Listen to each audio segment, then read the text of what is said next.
বিশ্বের 38টি দেশে করোনার নতুন ভ্যারিয়েন্ট ওমিক্রন শনাক্ত। আতঙ্কিত না হয়ে সাবধান হওয়ার পরামর্শ চিকিৎসা বিজ্ঞানীদের। সমন্বিত টিকা উদ্ভাবনে জোর। সংকট মেটাতে স্পন্সর ভিসায় ৮০,০০০ বিদেশি শ্রমিক নেবে ইতালি। সুযোগ পাবেন বাংলাদেশিরাও। আগামী সপ্তাহে চূড়ান্ত গ্যাজেট। এবং পরমাণু চুক্তি কার্যকরে আগামী সপ্তাহে ফের ভিয়েনা বৈঠক। ধাপে ধাপে নয়, একেবারে নিষেধাজ্ঞা প্রত্যাহার চায় তেহরান। পশ্চিমা দেশগুলোকে খসড়া প্রস্তাব।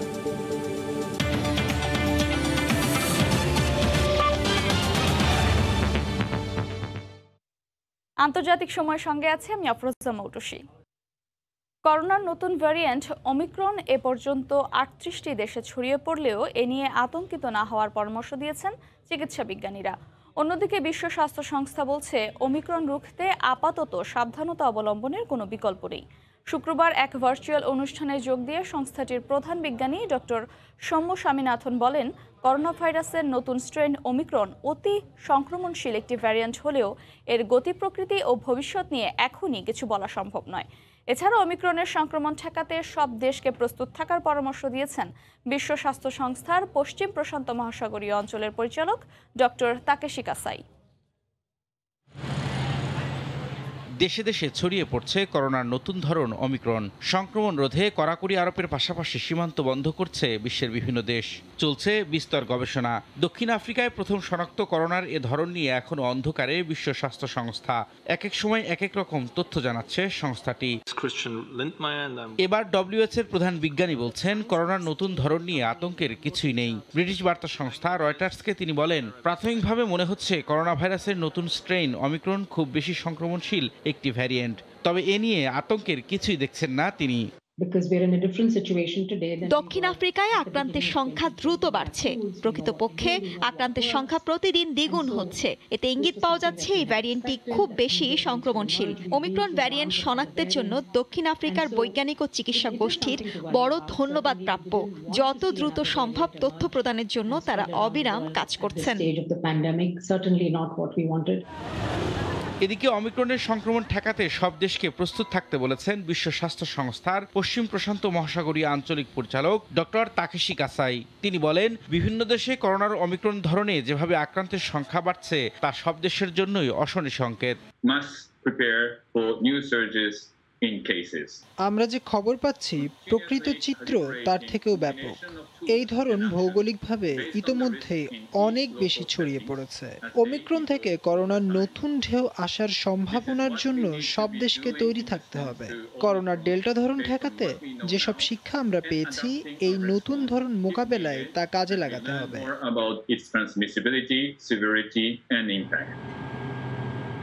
গত 24 নভেম্বর দক্ষিণ আফ্রিকায় প্রথম শনাক্ত হয় করোনার নতুন এই ধরন। এখন পর্যন্ত 40টি দেশে ছড়িয়ে পড়েছে ওমিক্রন। প্রতিদিনই আক্রান্ত হচ্ছেন নতুন নতুন দেশ, সেই সঙ্গে বাড়ছে উদ্বেগ। রবিউল ইসলাম আওলাদ, সময় সংবাদ। ওমিক্রন সংক্রমণের মধ্য দিয়ে দক্ষিণ আফ্রিকায় শুরু হয়েছে করোনা মহামারীর চতুর্থ ঢেউ। প্রতিদিনই আক্রান্ত হচ্ছেন বহু মানুষ। বয়স্কদের পাশাপাশি দেশটির শিশুদের মধ্যে ওমিক্রনের সংক্রমণ বাড়ার খবর পাওয়া গেছে। এখনো পর্যন্ত দক্ষিণ আফ্রিকার 9টি প্রদেশের মধ্যে 7টিতে নতুন এই ধরনের অস্তিত্ব পাওয়া গেছে। সংক্রমণ বেড়ে যাওয়ায় আতঙ্কে স্থানীয় ও প্রবাসী বাংলাদেশিরা। ওমিক্রন মোকাবেলায় চলমান ভ্যাকসিন গ্রহণের পাশাপাশি চলছে ব্যাপক গবেষণা। দক্ষিণ আফ্রিকার কেপটাউন থেকে মিজানুর রহমান রাসেলের রিপোর্ট। দক্ষিণ আফ্রিকায় গেল সপ্তাহ থেকেই বেড়ে চলছে করোনার সংক্রমণ। মৃতের সংখ্যা কম থাকলেও করোনার নতুন ভ্যারিয়েন্ট ওমিক্রন উদ্বেগজনক হারে বাড়তে থাকায় শঙ্কা দেখা দিয়েছে জনমনে। গেল সপ্তাহের চেয়ে দ্বিগুণ হারে বাড়তে থাকা করোনার সংক্রমণে সবশেষে একদিনে আক্রান্ত হয়েছেন 16,000-এর বেশি মানুষ। বয়স্কদের পাশাপাশি নতুন এই ভ্যারিয়েন্টে আক্রান্ত হচ্ছেন শিশুরাও। সংক্রমণ বাড়তে থাকায় দেশটিতে ফিকে হয়ে যাচ্ছে বড়দিনের উৎসব। এতে পুরো ডিসেম্বর জুড়ে ব্যাপকভাবে লোকসানের আশঙ্কা করছেন প্রবাসী ব্যবসায়ীরা। ক্রিসমাসের শুরুতেই নতুন এই ভাইরাসের আক্রমণের প্রভাব পড়েছে সর্বত্র। নতুন এই ভ্যারিয়েন্টের ধরন ও ক্ষয়ক্ষতি নিয়ে দুশ্চিন্তায় দিন কাটাচ্ছি। সামনে বড়দিন উপলক্ষে ব্যবসা বাণিজ্য ভালো হওয়ার কথা থাকলেও ব্যবসা বাণিজ্যে আর্থিক মন্দা বিরাজ করছে। এই নতুন ভ্যারিয়েন্ট যদি মহামারী আকারে ছড়িয়ে পড়ে যায়, ব্যবসায়িকভাবে আর্থিক ক্ষতির আশঙ্কা করছি। বয়সভিত্তিক বিবেচনায় দক্ষিণ আফ্রিকায় ওমিক্রনের সবচেয়ে বেশি আক্রান্ত হয়েছেন 60 বছরের বেশি বয়সী ব্যক্তিরা। দ্বিতীয় অবস্থানে 5 বছরের কম বয়সী শিশুরা। শিশুদের মধ্যে ওমিক্রন বেশি শনাক্ত হওয়ার পেছনের কারণ খুঁজতে গিয়ে দক্ষিণ আফ্রিকার চিকিৎসক ও বিজ্ঞানীরা টিকাদানের সীমাবদ্ধতাকে দায়ী করেছেন। তাদের মতে দক্ষিণ আফ্রিকায় 12 বছরের কম বয়সীদের করোনার টিকা দেওয়া হয়নি। যেসব শিশু ও তাদের অভিভাবকের করোনা শনাক্ত হচ্ছে তারা বেশিরভাগই টিকা নেয়নি। আর তাই ওমিক্রন মোকাবেলায় স্বাস্থ্যবিধি মেনে চলা এবং ভ্যাকসিন গ্রহণের ওপর আপাতত জোর দিচ্ছে দক্ষিণ আফ্রিকা সরকার। সংক্রমণের বিস্তার রোধে চলমান ভ্যাকসিন এবং বিদ্যমান চিকিৎসায় সুরক্ষা দিবে বলে মনে করেছেন দেশটির স্বাস্থ্য বিশেষজ্ঞরা।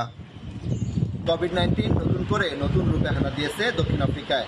চতুর্থ ধাপের এই সংক্রমণ মহামারী আকারে ছড়িয়ে পড়লে ক্রিসমাসের এই মাসে বড় আকারের আর্থিক লোকসানের শিকার হবেন দেশটিতে বসবাসরত প্রবাসী বাংলাদেশি ব্যবসায়ীরা। দক্ষিণ আফ্রিকা থেকে মিজানুর রহমান রাসেল, সময় সংবাদ। দক্ষিণ আফ্রিকায় ওমিক্রন রুখতে দেশটিতে প্রতিনিধি দল পাঠানোর সিদ্ধান্ত নিয়েছে বিশ্ব স্বাস্থ্য সংস্থা।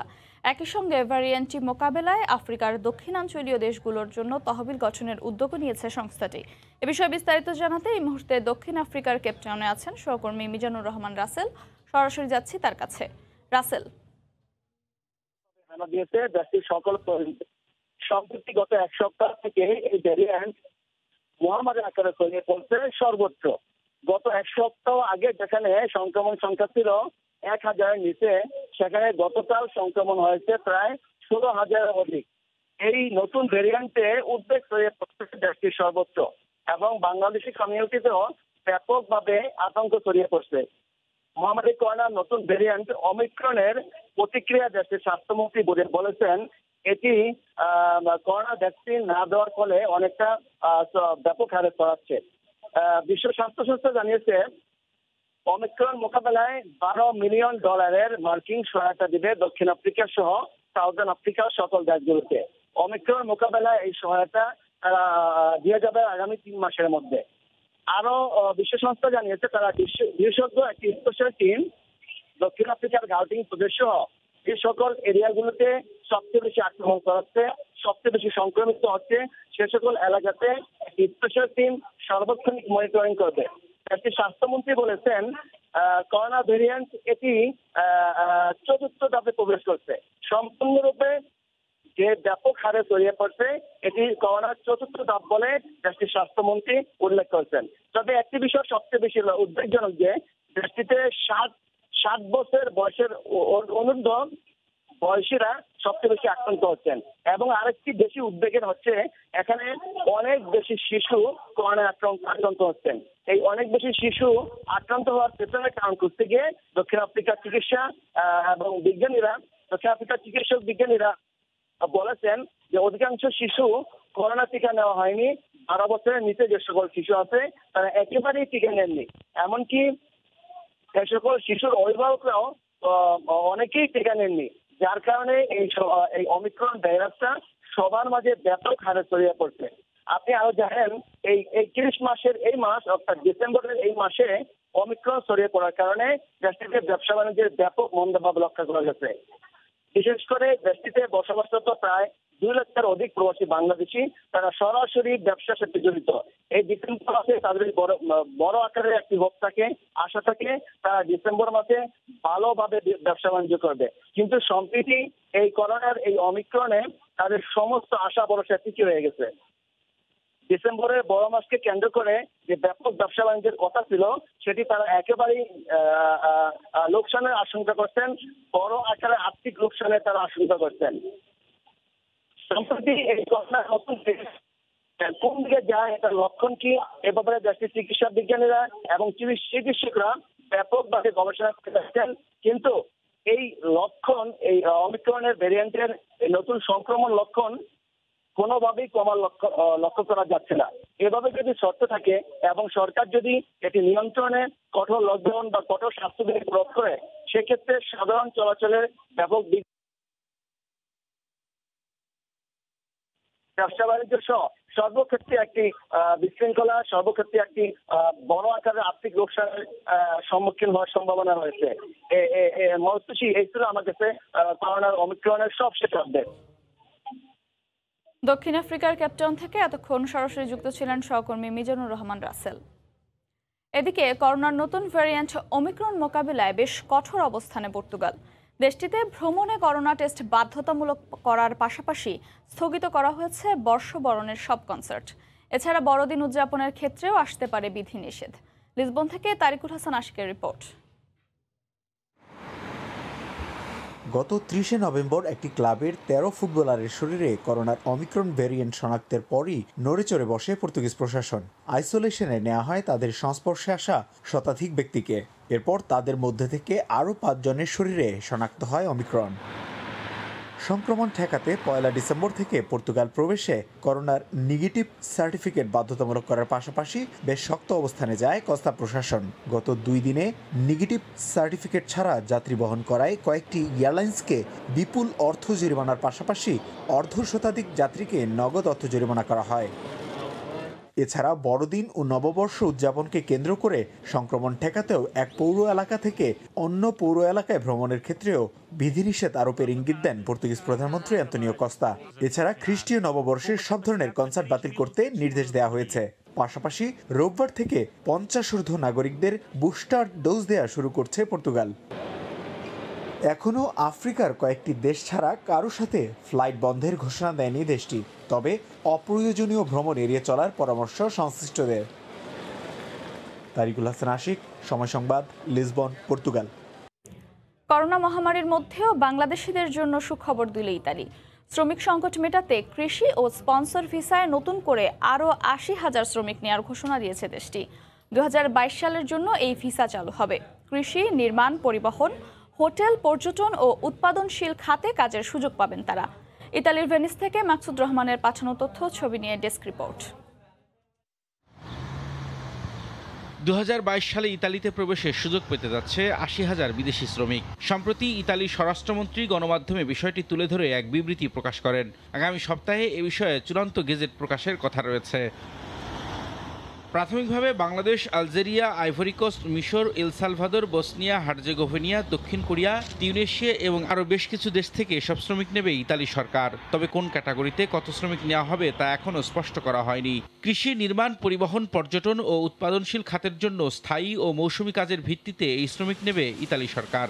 এমন সিদ্ধান্তকে বাংলাদেশিদের জন্য বড় সুযোগ হিসেবে দেখছেন প্রবাসীরা। ইতালি একটা শিল্প উন্নত দেশ, তাদের কৃষি খাতে বিশেষ করে এবং তাদের কাঁচামালের রপ্তানির খাতে খুব লোকজনের খুব প্রয়োজন। সুতরাং এই সুযোগ বাংলাদেশিরা গ্রহণ করতে পারবে। যারা ভিসা পেয়ে আসবেন তাদের প্রতি একটাই অনুরোধ রইল, আপনারা সবাই কিছুটা যোগ্যতা সম্পন্ন হয়ে আসার চেষ্টা করবেন।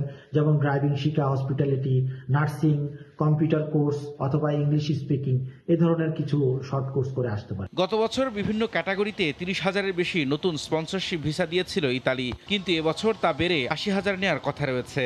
নতুন নিয়মে মোট কত সংখ্যক বাংলাদেশি ইতালিতে প্রবেশের সুযোগ পাবেন তা আগামী সপ্তাহে চূড়ান্ত গেজেট প্রকাশের পর জানা যাবে। সময় সংবাদ, ইতালি। এদিকে সংযুক্ত আরব আমিরাতে বাড়ছে বাংলাদেশি বিনিয়োগকারীর সংখ্যা। করোনা মহামারী কাটিয়ে ধীরে ধীরে স্বাভাবিক হচ্ছে পরিস্থিতি। সেই সঙ্গে বাড়ছে বাংলাদেশি মালিকানাধীন ব্যবসা প্রতিষ্ঠান। সম্প্রতি দেশটিতে 26 জন বাংলাদেশিকে দেয়া হয় সিআইপি মর্যাদা। সংযুক্ত আরব আমিরাতের দুবাই থেকে শিবলি আল সাদিকের রিপোর্ট। সংযুক্ত আরব আমিরাতে আগে যেখানে বাংলাদেশিদের শ্রমিক হিসেবে প্রাধান্য দেওয়া হতো, সেখানে এখন ধীরে ধীরে বিনিয়োগকারীর সংখ্যা বেড়ে চলেছে। দেশটির বিভিন্ন শহরে প্রতিদিনেই বাড়ছে বাংলাদেশি মালিকানাধীন ব্যবসা প্রতিষ্ঠান। এতে একদিকে যেমন বাংলাদেশি ব্যবসায়ীর সংখ্যা বাড়ছে, তেমনি এসব প্রতিষ্ঠানে সৃষ্টি হচ্ছে প্রবাসী বাংলাদেশিদের কর্মসংস্থান, বাড়ছে রেমিটেন্স। প্রবাসী বাংলাদেশি এখন বর্তমানে বিভিন্ন চাকরির সুযোগ সৃষ্টি হয়েছে এবং সেই হিসেবে এখানে এটা যে এলাকায় সাবাকা এবং নায়াপেরিয়া, এটা বাঙালি অধ্যুষিত একটা এলাকা। এখানে অনেক বাংলাদেশের লোকজন বসবাস করতেছেন, পাশাপাশি ভারত এবং পাকিস্তানের লোকজন আছেন এবং বর্তমানে নতুন করে দুবাইতে আবার ব্যবসা বাণিজ্যের কিছুটা চাঞ্চল্যতে ফিরে এসেছে। আমরা আরও বড় প্রতিষ্ঠান করার জন্য এবং আমরা চেষ্টা করে যাচ্ছি কিছু বাংলাদেশি শ্রমিক এখানে যেন আমাদের এখানে কাজ করে এবং ফ্যামিলিদের যেন ভালো চালাইতে পারে। When they open license, they need sponsorship. we support him, give him sponsorship, everything like this. করোনার কারণে দীর্ঘদিন ব্যবসা প্রতিষ্ঠান বন্ধ থাকলেও নতুন করে ঘুরে দাঁড়ানোর চেষ্টা করছেন প্রবাসীরা। দীর্ঘদিনের লোকসান কাটিয়ে লাভের আশায় খুলছেন বিভিন্ন ব্যবসা প্রতিষ্ঠান। এই ধারা অব্যাহত থাকলে শীঘ্রই ভারত ও পাকিস্তানকে টপকে বাংলাদেশ শীর্ষে উঠে আসবে বলে প্রত্যাশা তাদের। শিবলি আল সাদিক, সময় সংবাদ, সংযুক্ত আরব আমিরাত। অস্ট্রেলিয়ার নিউ সাউথ ওয়েলস অঙ্গরাজ্যের কাউন্সিল নির্বাচনের ভোট গ্রহণ চলছে। এবারের নির্বাচনে 30 জন বাংলাদেশি বংশোদ্ভূত অস্ট্রেলিয়ান কাউন্সিলর পদে প্রতিদ্বন্দ্বিতা করছেন। জয়ের ব্যাপারে আশাবাদী তারা। বাংলাদেশি অধ্যুষিত এলাকা থেকে এর আগেও কয়েকজন বাংলাদেশি কাউন্সিলর নির্বাচিত হয়েছিলেন। অস্ট্রেলিয়ার সিডনি থেকে সেই খবর জানিয়েছেন SM আমিনুল রুবেল। অস্ট্রেলিয়ার নিউ সাউথ ওয়েলস রাজ্যের সিটি কাউন্সিল নির্বাচনে মেয়র ও কাউন্সিলর পদে প্রতিদ্বন্দ্বিতা করছেন 30 প্রবাসী বাংলাদেশি। আজকের এই নির্বাচনকে ঘিরে বেশ সরব হয়ে উঠেছে অস্ট্রেলিয়ার প্রবাসী বাংলাদেশি কমিউনিটি। অস্ট্রেলিয়ার জাতীয় সংসদ ও কাউন্সিল নির্বাচনে বাংলাদেশি বংশোদ্ভূত অস্ট্রেলীয়রা আগেও প্রতিদ্বন্দ্বিতা করেছেন। সময়ের সঙ্গে দেশটির মূলধারার রাজনীতিতে প্রবাসী বাংলাদেশিদের অবস্থান বেশ শক্ত হয়েছে। ক্ষমতাসীন ও বিরোধী দলীয় রাজনীতিতে তাদের ভূমিকা এখন অত্যন্ত গুরুত্বপূর্ণ। এবারের নির্বাচনে 30 জন প্রবাসী বাংলাদেশি কাউন্সিলর পদে প্রতিদ্বন্দ্বিতা করছেন। এর মধ্যে 4 জন নারী প্রার্থী রয়েছেন। আমার প্যানেলে 3 জন বাংলাদেশি আছেন। এর আগেও আমাদের 2 জন বাংলাদেশি ভাই কাউন্সিল ইলেকশন করে তারা কাউন্সিলর হয়েছিলেন। আমরা আশা করি ভবিষ্যতে এবং এবারও আমরা কাউন্সিল ইলেকশনে জয়যুক্ত হব। আশা করি ভবিষ্যতে আরও বড় বড় স্পেসে বাংলাদেশরা পার্টিসিপেট করতে পারবে। আমরা অপোজিশন দল লেবার, এখান থেকেও আমাদের বাংলাদেশি ক্যান্ডিডেট আছে এবং লিবারেলও ক্যান্ডিডেট আছে, ইন্ডিপেন্ডেন্ট থেকেও আছে। তো বাঙালিরা খুব ভালো করছে পলিটিক্যাল প্ল্যাটফর্মে। আমি চাই অন্ততপক্ষে একজন বাঙালি এই পদটিতে অধিষ্ঠিত হোক। Australian Labor Party, Liberal Party, Green Party, Community First team ও স্বতন্ত্র প্রার্থী হিসেবে এই প্রথম এত বিপুল সংখ্যক বাংলাদেশি নারী পুরুষ কাউন্সিলর ও মেয়র পদে প্রতিদ্বন্দ্বিতা করছেন। বাঙালি কমিউনিটিতে চলছে জমজমাট নির্বাচনী আমেজ। বাংলাদেশি প্রার্থীদের মধ্যে কারা নির্বাচিত হবেন, কে এগিয়ে কে পিছিয়ে, তা নিয়ে চলছে নানা জল্পনা কল্পনা। বাংলাদেশিরা এগিয়ে আসছে অস্ট্রেলিয়ার স্থানীয় রাজনীতিতে এবং তারা ভালো করছে। সামনের দিনগুলোতে পার্লামেন্টে অস্ট্রেলিয়াতে বাংলাদেশি বংশোদ্ভূত অস্ট্রেলিয়ান যদি আমরা দেখি, আমরা খুব বেশি অবাক হব না। SM আমিনুল রুবেল, সময় সংবাদ, অস্ট্রেলিয়া। আরব অঞ্চলের 16 দেশের অংশগ্রহণে কাতারে চলছে ফুটবলের জমজমাট আসর ফিফা আরব কাপ। 2022 সালের কাতার ফুটবল বিশ্বকাপের জন্য তৈরি করা নান্দনিক স্টেডিয়ামগুলোতে অনুষ্ঠিত হচ্ছে ফিফা আরব কাপ। শুক্রবার বিশ্বকাপ ভেন্যু এডুকেশন সিটি স্টেডিয়ামে অনুষ্ঠিত হলো স্বাগতিক কাতার বনাম ওমানের ম্যাচ। এডুকেশন সিটি স্টেডিয়ামের সৌন্দর্য দেখে উচ্ছ্বসিত প্রবাসী বাংলাদেশিরা। কাতার প্রতিনিধি আনোয়ার হোসেন মামুনের তথ্য ও ছবি নিয়ে রিপোর্ট। কাতারে চলছে আরব অঞ্চলের 16 দেশের অংশগ্রহণে ফিফা আরব কাপ। এর মাধ্যমে 2022 সালের ফুটবল বিশ্বকাপের আয়োজনের পূর্ব প্রস্তুতি সেরে নিচ্ছে দেশটি। কাতার ফুটবল বিশ্বকাপের জন্য তৈরি করা নান্দনিক স্টেডিয়ামগুলোতে অনুষ্ঠিত হচ্ছে এসব ম্যাচ। শুক্রবার বিশ্বকাপ ভেন্যু এডুকেশন সিটি স্টেডিয়ামে অনুষ্ঠিত হলো স্বাগতিক কাতার বনাম ওমানের ম্যাচ। ম্যাচটিতে ওমানকে 2-1 গোলে হারিয়ে জয় পেয়েছে কাতার। খেলা দেখতে এসে এডুকেশন সিটি স্টেডিয়ামের সৌন্দর্য দেখে উচ্ছ্বসিত প্রবাসীরা। আমরা স্টেডিয়াম দেখে মুগ্ধ, পাশাপাশি এই সৌন্দর্য দেখলে আমরা অভিভূত। আমরা আশা করব আগামী যে 2020 বিশ্বকাপ হচ্ছে সেটা আরও সুন্দর, আরও প্রফুল্লময় হবে। কাতারে যে বিশ্বকাপ হবে, বিশ্বকাপের সেই আনন্দ মেলা এখন থেকে শুরু হয়ে গেছে। আমরা সবাই বাঙালিরা অনেক লোক এসেছেন। খুবই সুন্দর একটি স্টেডিয়াম। আজকে ম্যাচ দেখতে আসলাম ফিফা কাপ 2021-এর। দেখার মতন করে স্টেডিয়াম আপনার সৌন্দর্য করে রাখছে। আমরা আসছি দেখার জন্য, এখন আমরা বাংলাদেশ প্রবাসীরা খেলা দেখতে আসছি। 2022 সালের কাতার ফুটবল বিশ্বকাপের জন্য নির্মিত 8টি স্টেডিয়ামের মধ্যে এখন পর্যন্ত 7টি স্টেডিয়াম আনুষ্ঠানিকভাবে উদ্বোধন করা হয়েছে। শুধুমাত্র বিশ্বকাপের final venue Lusail city stadium উদ্বোধনের অপেক্ষায় রয়েছে। সময় সংবাদ, দোহা, কাতার। এই ছিল আন্তর্জাতিক সময়। সঙ্গে থাকুন সময়।